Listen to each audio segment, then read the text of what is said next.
मेरे प्यारे बच्चे, कैसे हो तुम? आज मैं तुम्हें यह संदेश इसलिए दे रहा हूँ क्योंकि तुम्हारे और तुम्हारे प्रेमी के बीच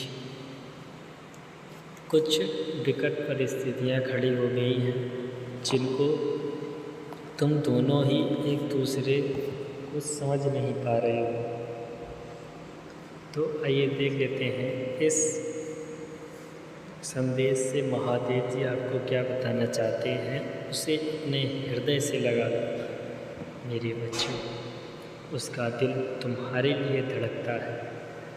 तो महादेव जी आपसे कुछ इसी बारे में बात करना चाहते हैं और तुम्हें संदेश देना चाहते हैं।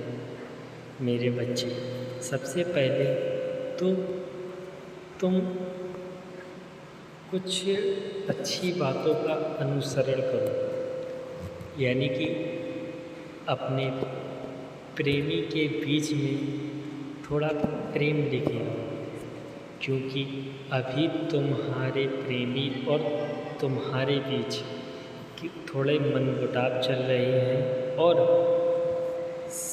हर समय में वो मुटाव तुम्हारे आगे आते जा रहे हैं और इस मुटाव को ख़त्म करने के लिए तुम्हें एक दूसरे को समझना होगा, वरना बहुत देर हो जाएगी। समय के साथ मुटाव बढ़ते जा रहे हैं। तुम अपने स्थान पर सही हो, परंतु वो भी अपनी जगह पर सही है, क्योंकि तुम दोनों की ही कुछ गलतियां ऐसी हैं जिनसे तुम लोग चीज़ों को बड़ा कर देते हो। और मेरे बच्चे, अपने संबंध में थोड़ी सी चीज़ों का अनदेखा करना भी बहुत ज़रूरी है। और जब तक अनदेखा नहीं करोगे, कुछ चीज़ों को छोड़ोगे नहीं, तो चीज़ें ऐसे ही कठिन होती जाएंगी।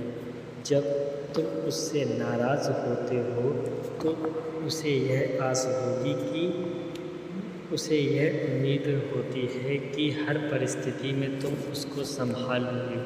तुम्हारा प्रेमी तुमसे बहुत ही सच्चा प्रेम करता है और उसे समझने की थोड़ी आप कोशिश करें। और जब तुम्हारा प्रेमी किसी संकट में होता है या तुम उससे नाराज़ होते हो तो वो चाहता है कि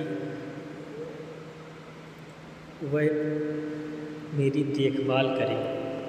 तुम दोनों ही एक दूसरे से बहुत प्रेम करते हो, परंतु दोनों ही एक दूसरे से क्षमा नहीं मांगना चाहते हो। दोनों के मन में यह विचार है कि पहले क्षमा वो मांगेगा, उसके बाद ही कुछ होगा। परंतु मेरे बच्चे, तुम अपने प्रेम में सिर्फ प्रेम रखो, क्षमा की कोई भी जगह मत रखो, कोई भी गलतियाँ मत करो। तुम दोनों ही छोटी छोटी गलतियाँ कर देते हो, छोटी छोटी त्रुटियाँ कर देते हो, जिस कारण से उन त्रुटियों को सुधारने का एक दूसरे से क्षमा नहीं मांगते हो और अपना पराया करने लगते हो।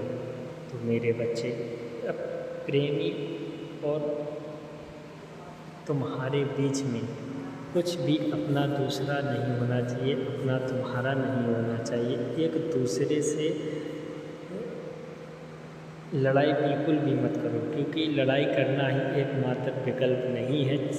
अगर तुम्हारे रिश्ते को बचाने के लिए तुम्हें झुकना पड़ रहा है, क्षमा मांगना पड़ रहा है, तो मांग लो, क्योंकि क्रोध से बढ़कर क्षमा होती है। क्षमा मांगने वाला व्यक्ति हमेशा ऊपर रहता है और सच्चा प्रेमी बहुत ही किस्मत वालों को मिलता है। तुम्हें भी एक सच्चा प्रेमी मिला है तो उसकी कद्र करना सीखो। और जीवन में संबंधों में कभी भी जीत कर संबंधों को नहीं निभाया जाता है। संबंधों को जीतने के लिए संबंधों से हार कर, संबंधों से झुक कर चलना पड़ता है, तभी आगे चलकर संबंध सुधरते हैं। अपने प्रेमी से अपने हृदय की बातों को धीरे धीरे कहो, उन्हें समझाने की कोशिश करो। तुम्हारा प्रेमी तुम्हें अवश्य समझेगा, क्योंकि वो तुमसे सच्चा प्रेम करता है और अपनों से भी ज़रूरी वो तुम्हें समझता है। फिर चाहे वो किसी भी परिस्थिति में हो, वो हमेशा तुम्हारे साथ रहता है और मैं महादेव भी हमेशा तुम्हारे साथ रहूँगा।